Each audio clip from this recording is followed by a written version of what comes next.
Hello दोस्तों, आप सभी का आपके अपने YouTube चैनल पर स्वागत है। तो आपका जो एग्जाम हुआ है यूपी पुलिस का 23 और 24 अगस्त को, ठीक है, उसमें आपके जीएसटी के क्वेश्चन देखे गए हैं।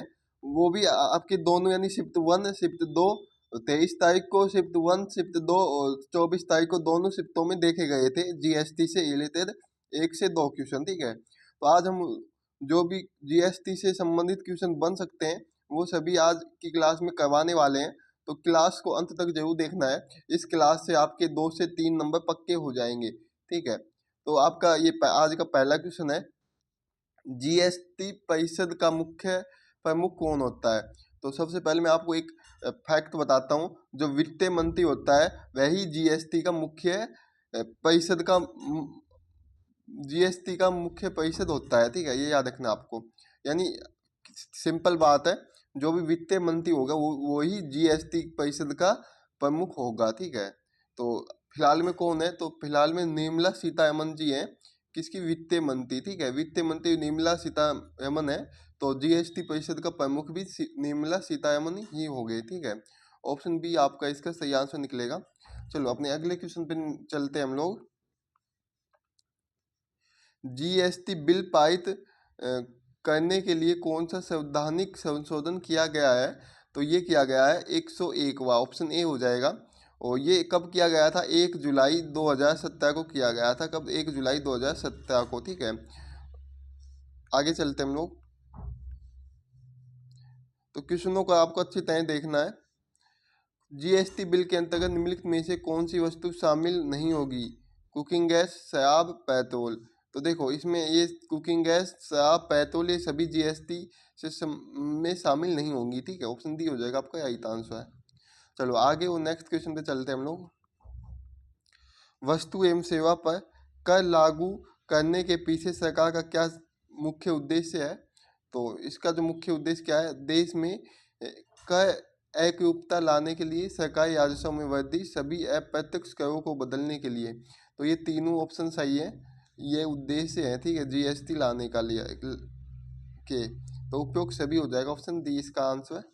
चलो आगे चलते हम लोग। वस्तु और सेवा जीएसटी का अवधारणा किस देश से ली गई है। तो अगर हम इसके आंसर की बात करें तो आपका हो जाएगा फ्रांस, ऑप्शन ए हो जाएगा फ्रांस से। 1954 इसका एकदम सही आंसर हो जाएगा। और ठीक है, मतलब 1954 में इसकी स्थापना की गई थी फ्रांस में। कब की गई थी, 1954 में फ्रांस में स्थापना की गई थी। और फ्रांस को ही इसका जनक माना जाता है, ठीक है, जीएसटी का। तो ये भी आपको याद रखना है। निम्नलिखित में से कौन सा जीएसटी द्वारा समाप्त कर दिया गया है। यानी निम्न में से कौन सा कर जीएसटी द्वारा समाप्त कर दिया गया है। तो अगर हम इसके आंसर की बात करें, पहले सेवा कर लगाया जाता था लेकिन अब सेवा कर हटा दिया गया है, ठीक है। तो ऑप्शन ए हो जाएगा आपका, यही आंसर है। चलो आगे चलते हैं हम इंपॉर्टेंट क्वेश्चन पे हमारा। निम्नलिखित में से कौन सा वक्तव्य जीएसटी के बारे में सही नहीं है। तो देखो अगर हम ध्यान से देखते हैं, पहला, जीएसटी एक अंतिम बिंदु पर लगाए जाने वाले रिटेल टैक्स की तरह है। इस कर को उपभोक्ता से वसूला जाता है। तो दूसरा ऑप्शन है, जीएसटी भारत में पिछली सभी प्रत्यक्ष करों को समाप्त कर देगा। और उसके बाद ऑप्शन सी है आपका, यह पूरे देश में 1 जुलाई 2017 से लागू किया गया था, ये सही है। यह भारत के में कर ढांचे को एकीकृत किया गया था। तो इसमें जो ऑप्शन क्या होगा, सही आंसर बी हो जाएगा, बी गलत है। जीएसटी भारत में पिछली सभी प्रत्यक्ष करों को समाप्त कर देगा, ऐसा कोई प्रावधान नहीं है, ठीक है। जीएसटी किस पर लगाया जाता है। तो जीएसटी लगाया जाता है, ऑप्शन इसका क्या हो जाएगा, इसका हो जाएगा निर्माता पे, खुदरा विक्रेता पे और उपभोक्ताओं पे, तीनों पे लगाया जाता है जीएसटी का, ठीक है। याद रखना, ऑप्शन डी हो जाएगा इसका। भारत में जीएसटी कब लागू हुआ था। तो जीएसटी लागू हुआ था भारत में 1 जुलाई 2017 को, थोड़ी देर पहले मैंने आपको बताया था। ऑप्शन बी हो जाएगा इसका, यही आंसर है। जीएसटी के तहत निम्नलिखित में से कौन सी कर दर लागू नहीं होती है। तो अगर इसके आंसर की बात करें तो कौन सी नहीं होती, इसमें हो जाएगा 25, ऑप्शन डी हो जाएगा सही आंसर। अगले इंपॉर्टेंट क्वेश्चन है आपका, जीएसटी वस्तु एवं सेवा कर पर आधारित उपभोग का है। तो बताओ इसका आंसर क्या हो जाएगा। इसका आपका सही आंसर निकलेगा ऑप्शन गंतव्य का है, गंतव्य, ठीक है। क्या हो जाएगा, गंतव्य, ऑप्शन डी हो जाएगा। यहाँ तक सभी को क्लियर हो गया होगा। जो भी जीएसटी से संबंधित क्वेश्चन हम सभी क्वेश्चन आज की क्लास में समाप्त करवाने वाले हैं। भारत के जीएसटी मॉडल में संरचनाओं की संख्या कितनी है? तो कितनी है? 4 है। कितनी है? 4 संख्याएं हैं जीएसटी मॉडल, ठीक है। वस्तुओं और सेवाओं पर लागू जीएसटी दरें हैं, तो कौन सी है? 0%, 5, 12, 18 और 28। ऑप्शन क्या हो जाएगा आपका? ऑप्शन हो जाएगा सी हो जाएगा सही आंसर, ठीक है। किसी भी अंतर्राज्यीय खरीद पर लगाए जाने वाले कर क्या कहलाते हैं? तो उसके कहते हैं हम CGST और SG SGST। ऑप्शन बी हो जाएगा CGST और SGST। CGST और SGST, ठीक है। SGST ये कहते हैं हम, ठीक है, याद रखना है आपको। चलो आगे चलते हैं हम लोग। IGST में आई का अर्थ क्या होता है? IGST में आई का अर्थ होता है एकीकृत। क्या होता है? एकीकृत। ऑप्शन बी हो जाएगा सही आंसर। यहाँ तक क्लियर सभी को? भारत में दोहरी जीएसटी का मॉडल कहाँ से चुना गया है? तो ये चुना गया है, ऑप्शन ए हो जाएगा आपका कनाडा से। कहाँ से? कनाडा से चुना गया है, ऑप्शन ए हो जाएगा सही आंसर। तो वीडियो को अंत तक देखना है, ये वीडियो आपके लिए बहुत इंपॉर्टेंट होने वाली है। अगर पीडीएफ चाहिए तो आप हमारे टेलीग्राम चैनल पर जाके इसकी पीडीएफ ले सकते हो। भारतीय जीएसटी में कितने प्रकार के कर होंगे? तो भारतीय जीएसटी में 4 प्रकार के कर होते हैं। नाम है उनका IGST, ठीक है। उसके बाद आपका एक सेकेंड, यहाँ पे CGST,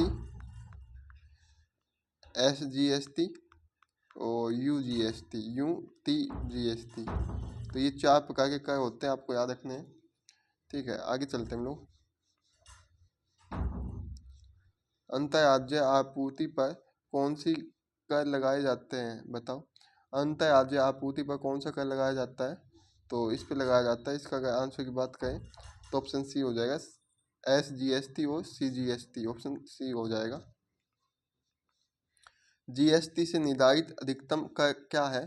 तो जीएसटी से निर्धारित जो अधिकतम कर होता है वो कितना? 28% होता है। कितना?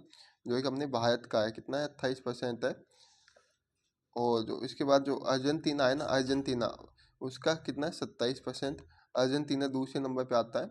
सबसे ज़्यादा कर हमारे भारत का है जो कि 28% है। भारत का सबसे ज़्यादा का है, ठीक है। ये बात याद रखनी है आपको, पूछा जा सकता है आपसे एग्जाम में। UTGST और क्या क्वेश्चन है आपका? UTGST और CGST के अंतर्गत निर्धारित अधिकतम कर क्या है? तो अगर इसकी बात करें तो अधिकतम कर है आपका 28%। कितना है? 28% है। मैंने अभी थोड़ी देर पहले बताया भी था आपको, कितना है? 28%, ठीक है। अधिकतम का 28% है। जीएसटी व्यवस्था के अंतर्गत वस्तुओं और सेवाओं को किसको सेवाकृत किया जाएगा? तो इसका आपका आंसर निकलेगा SHN कोड, SAC कोड से, ठीक है। ऑप्शन ए हो जाएगा आपका सही आंसर। अगला क्वेश्चन है, जीएसटी व्यवस्था के अंतर्गत वस्तुओं और सेवाओं किस कोड से सेवाकृत किया गया? मैंने अभी बताया था इसका SHN और कोड और SAC के, ठीक है। तो आपको ये सभी क्वेश्चन आने चाहिए। IGST के अंतर्गत अधिकतम दर कितनी निर्धारित की गई है? तो इसके अंतर्गत अधिकतम दर कितनी है? 28% है। कितनी? 28%। कौन सा देश जीएसटी कर लागू करने वाला पहला देश बना था? तो फ्रांस था। कौन सा? फ्रांस। ऑप्शन सी हो जाएगा। क्या हो जाएगा? फ्रांस हो जाएगा, जो कि 1954 में हुआ था। इसी को जनक कहते हैं जीएसटी का। इसी देश को जनक कहते हैं जीएसटी का। किस देश में जीएसटी का स्लेब अधिक है? तो भारत में सबसे अधिक है, जो कि 28% है। और दूसरे नंबर पे कौन आता है? अर्जेंटीना आता है, जिसका कितना है? 27% है। तो आपको ये बातें याद रखनी है। जीएसटी का गठन किस अनुच्छेद संख्या पर आधारित है?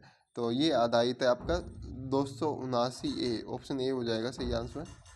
आगे और अगले क्वेश्चन पे चलते हैं हम लोग। जीएसटी परिषद का मुख्यालय कहाँ है? तो इसका मुख्यालय अगर की बात करें तो ऑप्शन हो जाएगा नई दिल्ली में। ऑप्शन सी हो जाएगा, नई दिल्ली में है। अगला इंपॉर्टेंट क्वेश्चन है, जीएसटी परिषद के पहले अध्यक्ष कौन थे? तो अगर पहले अध्यक्ष की बात करें तो अरुण जेटली थे, ठीक है, जो कि हमारे पहले वित्त मंत्री भी थे। भारत के वित्त मंत्री भी पहले थे, ठीक है, याद रखना है। और आज का आपका अंतिम क्वेश्चन है जीएसटी से रिलेटेड। जीएसटी का आदर्श वाक्य क्या है? तो इसका आदर्श वाक्य है one nation one tax one market. तो ऑप्शन ए हो जाएगा सही आंसर। अगर आपको वीडियो थोड़ी भी अच्छी लगी है तो वीडियो को लाइक करना है, अपने सभी दोस्तों के पास वीडियो को क्या करना है, शेयर करना है, और चैनल को सब्सक्राइब कर लेना है, बेल आइकन को क्लिक कर लेना है, ऑल पे दबा लेना है, ताकि जो भी नोटिफिकेशन आए आपके पास पहुंच सके। और अगर आपका जो एग्ज़ाम हो चुका है तो आपको अपना स्कोर चेक करके हमें बताना है। हमने जो एनालाइज करवा दिया है यूपी पुलिस का एग्ज़ाम का, तो अगर आपका होने वाला है तो आप देख सकते हो, वीडियो भी आपके लिए बहुत ही इंपॉर्टेंट होने वाली है। तो अगर आपका एग्ज़ाम आ जाए तो आपको इस वीडियो को ज़रूर देख के जाना है, ये क्लास आपके लिए बहुत ही इंपॉर्टेंट होने वाली है। तो मिलते हैं नेक्स्ट क्लास में। जय हिंद, जय भारत, सभी लोग हंसते हैं मुस्कुराते हो।